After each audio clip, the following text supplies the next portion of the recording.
Hello guys! So ngayong gabi kami ay magluluto ng garlic butter shrimp. Yung gusto namin is Cajun. So meron tayo dito syempre butter. Siguro meron din tayo shrimp. And meron din tayo honey instead of sugar. Meron tayong spices. So we have chili powder, cayenne, and white pepper. And then maglalagay tayo ng citrus.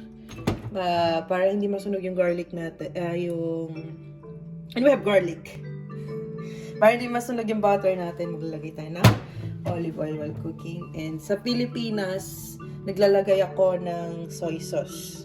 So gusto ko kasing lasa niya is yung food trip sa Pilipinas na seafood. At syempre, Pilipino tayo, gusto natin may kick. Lagay tayo ng chili oil and konting sriracha. So yun guys.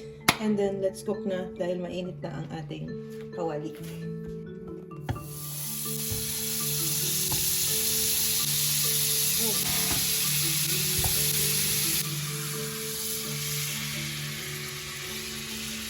Itong ating garlic.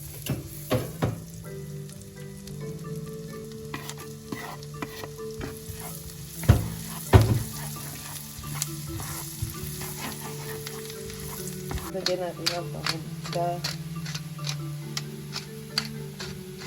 And then, lagay na natin ito spice. Sobrang bilis lang nitong lutuin. So, marami. This is cayenne. By feelings tayo dito. White pepper.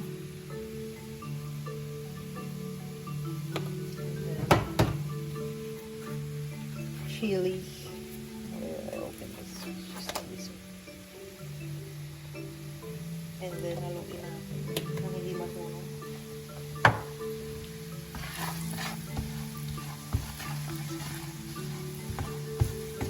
So, medyo nag-ano na yung ano natin.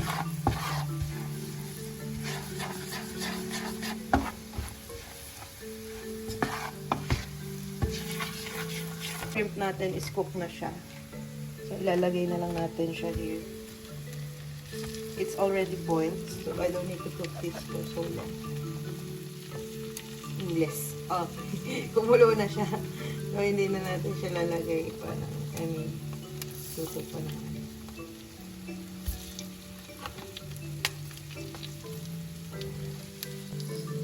Dito sinapa.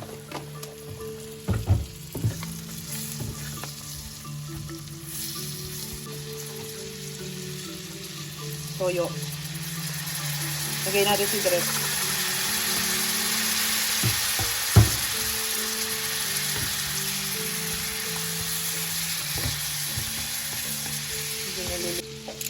This is open na. Honey.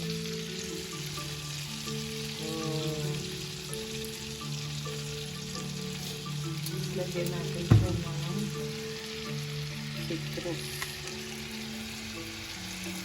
Naamoy mo na ba, love? Mga ba masarap? Okay. Masarap, pero talagang masarap nito guys. Ay, yung fresh seafood, Pinas. And then, sobrang dami pa na garlic. And my Sprite. Sarap na, soda. Okay na. Kakansel na namin yung sriracha kasi yung chili is maanghang na. Pero lagyan lang natin ng konting-konti pa. Para lang may challenge. So, mukha lang siyang sunog, pero hindi siya sunog.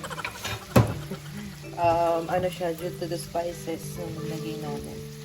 Pero you want na mag-absorb ng shrimp yung sabaw niya or sauce.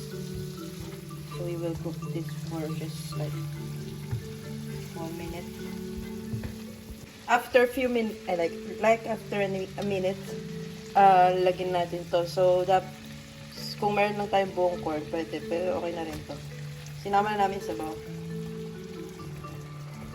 Tsaka, dadalhin to sa office. So, it's better na hindi kami magkain ng corn talaga.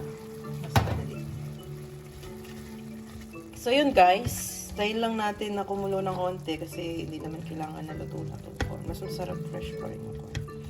Then, okay na siya. Okay na to.